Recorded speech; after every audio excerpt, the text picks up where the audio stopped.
shimmered like a mirage as Detective Anna Reeves guided her car into Mist Harbor. She squinted against the glare, fumbling for her sunglasses.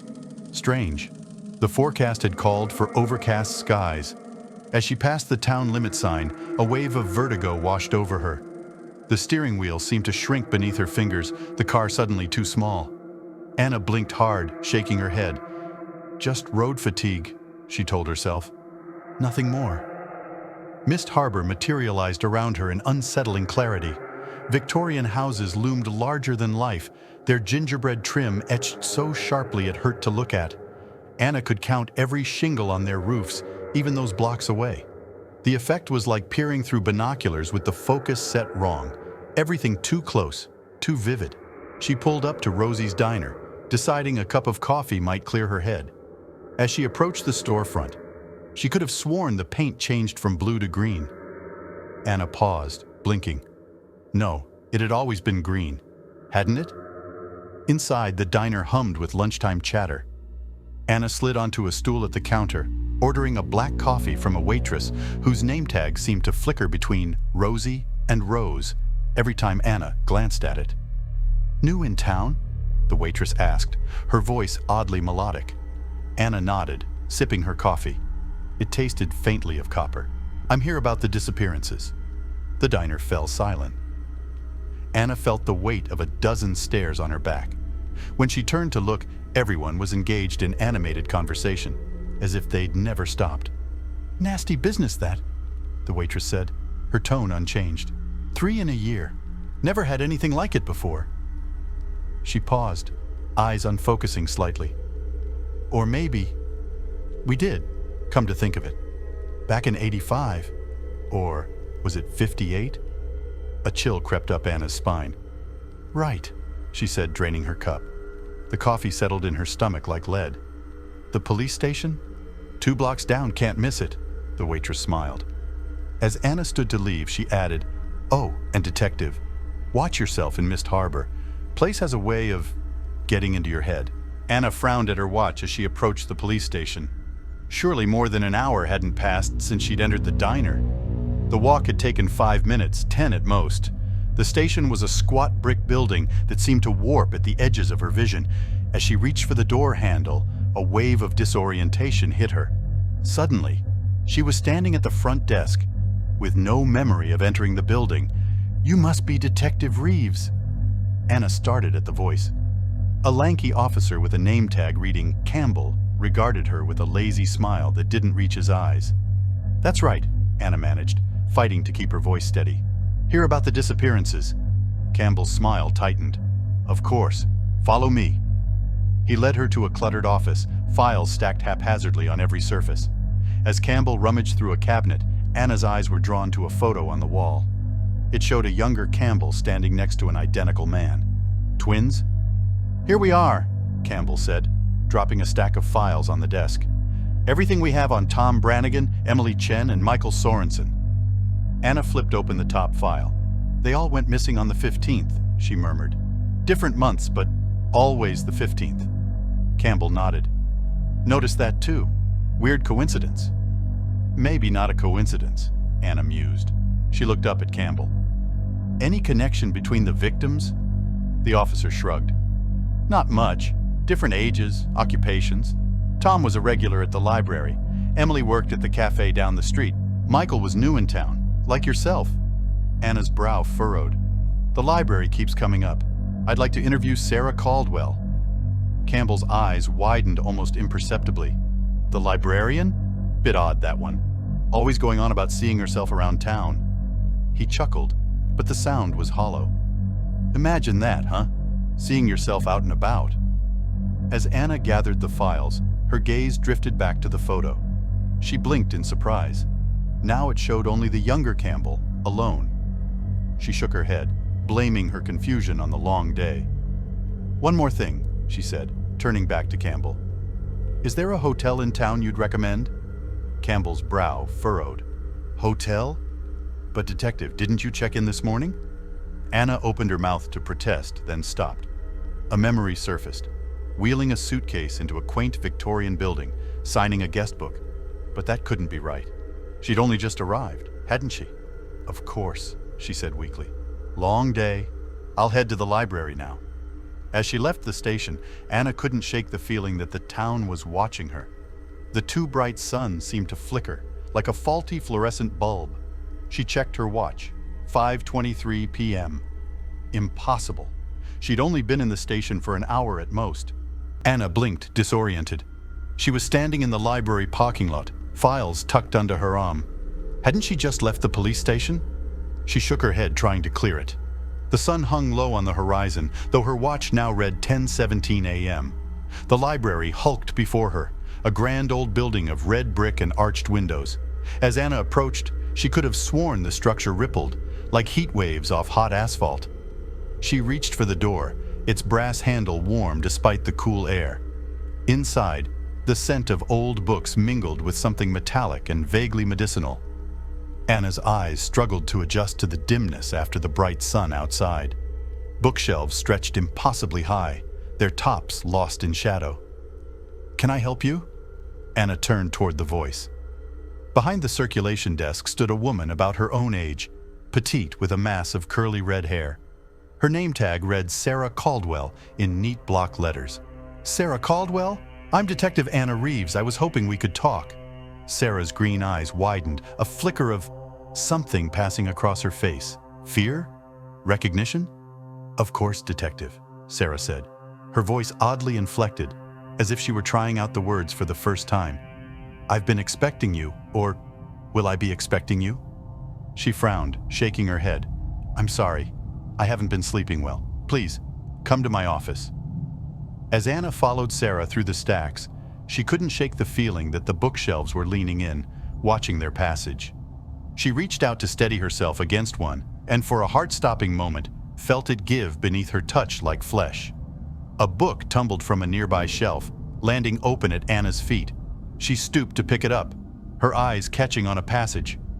In Mist Harbor, time is a river that sometimes flows backwards. The past and future mingle like old friends, and the present is a dream we wake from only to forget. Anna blinked, and the words rearranged themselves into a mundane description of marine biology. She shelved the book with shaking hands.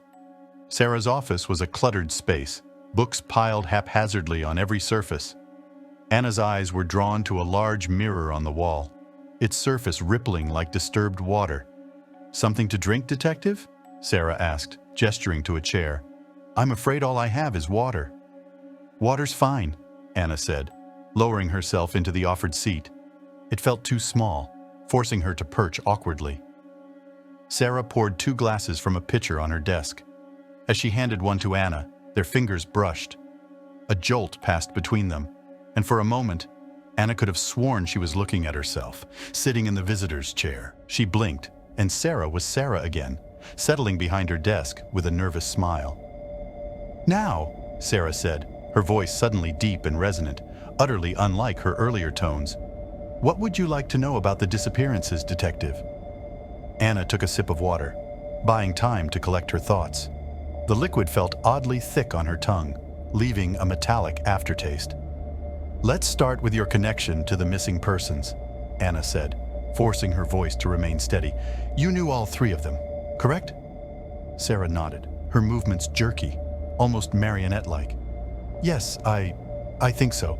Time gets a bit..." She waved her hand vaguely. "Blurry here. But yes, I knew them. Tom was a regular at the library. Emily worked at the cafe down the street. And Michael..." She trailed off, her gaze sliding to the rippling mirror. "And Michael?" Anna prompted. Sarah's head snapped back to face Anna, her eyes suddenly too green, too bright. "Michael was going to leave," she said, her voice once again her own, but tinged with an emotion Anna couldn't quite place. "He said Mist Harbor was wrong, that it was changing him." A sad smile played at her lips. "I suppose he was right." Anna leaned forward, ignoring the way her chair seemed to shift beneath her. "Did you see any of them on the days they disappeared?" Sarah's brow furrowed. Yes. No. Maybe." She pressed her palms to her temples. "I'm sorry, Detective. Lately it's been hard to keep track. Sometimes I think I see them even now, in crowds or..." Her eyes flicked to the mirror again. "Reflections." A chill ran down Anna's spine. "Sarah, Officer Campbell mentioned you've been seeing yourself around town. Can you tell me about that?" Sarah's laugh was brittle. "Oh, that? I must sound crazy, mustn't I? But it's true. I'll be shelving books and suddenly I'll spot myself walking down the street outside. Or I'll be at home and see myself entering the grocery store as I pass by." She leaned in, her voice dropping to a whisper. "The worst is when I see myself in places I know I've never been. Like the old lighthouse on the cliffs. I've never set foot there, but last week, I swear I watched myself climb the stairs." Anna's mind raced. This was more than simple doppelganger sightings. She shook her head, trying to clear it. The office suddenly felt too small, the air too thick. "I think that's all for now, Sarah," Anna said, standing abruptly. "I'll be in touch if I have any more questions." Sarah rose as well, but froze halfway, her eyes going wide. "Detective," she breathed, "your reflection." Anna turned to the mirror and felt the world tilt sideways. Her reflection was standing, yes, but it was wearing different clothes. And as she watched, horrified, it raised a hand and waved, a sad smile on its face. Anna stumbled from the office, out of the library, gasping as she hit the too bright sunlight outside. She fumbled for her car keys, desperate to retreat to the relative normalcy of her hotel room. But as she slid into the driver's seat, she realized with a sinking feeling that she had no memory of where she was staying. She drove aimlessly, the town sliding by in a blur of too vivid colors and impossible angles. Buildings seemed to shift as she passed, rearranging themselves when she wasn't looking directly at them. The sun hung low on the horizon, though Anna's watch insisted it was only 3:45 p.m. A familiar figure on the sidewalk caught her eye. Anna pulled over, relief washing over her as she recognized Officer Campbell. "Oh, thank God," she said, climbing out of the car. "Officer, I think there's something wrong with this town. The buildings, the time, it's all—" She broke off as Campbell turned to face her. His features were blurred, as if viewed through frosted glass. When he spoke, his voice seemed to come from everywhere and nowhere at once. "Everything all right, detective? You look a bit lost." Anna stumbled back, her heart pounding. "What's happening to me?" she whispered. Campbell's blurred face might have been smiling. It was hard to tell. "Mist Harbor has that effect on newcomers. Don't fight it, detective. It's easier if you just let go." Anna ran. She ran until her lungs burned and her legs ached. But no matter how far she went, she couldn't seem to leave the town center. Streets looped back on themselves. Alleys led to unexpected places.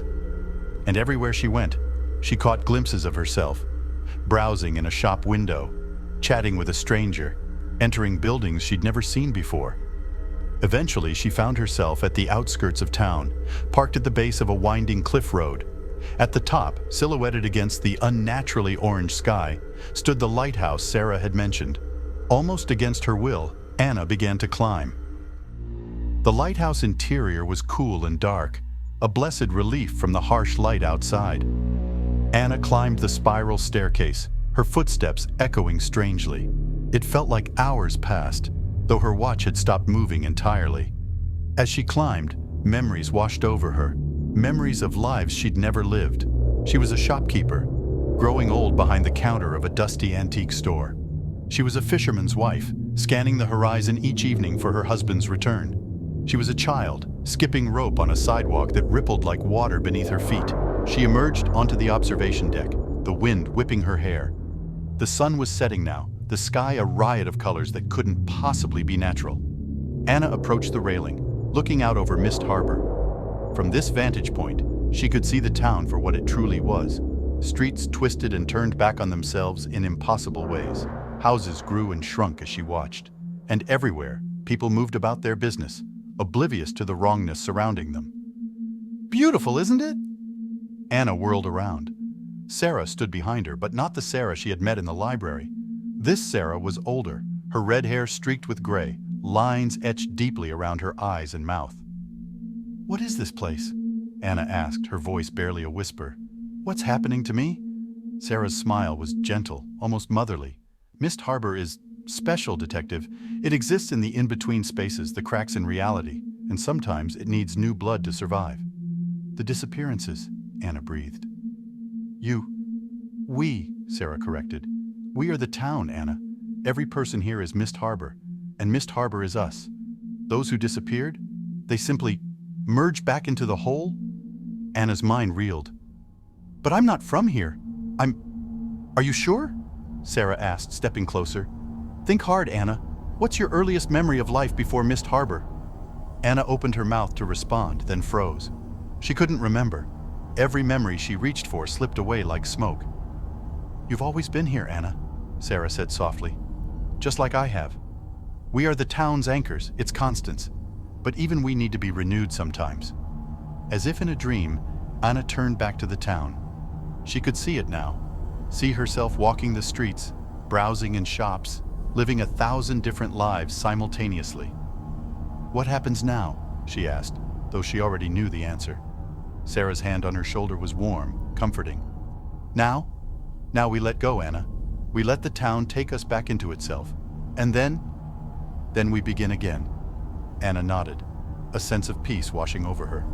She took one last look at the impossible town below, at all the lives she had lived and would live again. Then she closed her eyes and stepped forward, into the empty air. For a moment she was falling, the wind rushing past her ears. But instead of fear, she felt only a profound sense of release, of coming home. The impact never came. Instead, Anna felt herself dissolving, spreading out like ripples in a pond. She was everywhere and nowhere, part of every brick and blade of grass in Mist Harbor. She was the fog rolling in from the sea, the creaking floorboards in the library, the whisper of pages turning in the night. And then, slowly, she began to coalesce again. Not as Anna Reeves, detective, but as someone new. Someone who had always been part of Mist Harbor, yet was experiencing it for the first time. She opened her eyes to find herself standing on Main Street, the morning sun warming her face. A name tag on her blouse read, Emily Chen. She smiled, breathing in the salt-tinged air. As she walked towards the cafe where she worked, Emily caught a glimpse of her reflection in a store window. For just a moment, she thought she saw someone else looking back at her, a woman with short dark hair and tired eyes. But when she blinked, it was gone. Emily shrugged off the strange feeling and continued on her way. After all, Mist Harbor was just a normal town, wasn't it? In the lighthouse, now empty, the mirror on the wall rippled once like disturbed water. And in its depths, a face watched Emily walk away. A face that might have belonged to someone named Anna in another life, another time. The face smiled sadly, then faded away, leaving only the reflection of an empty room. Mist Harbor had claimed another, and the cycle would begin anew. For in Mist Harbor, endings are just new beginnings, and identity is as fluid as the fog that gives the town its name.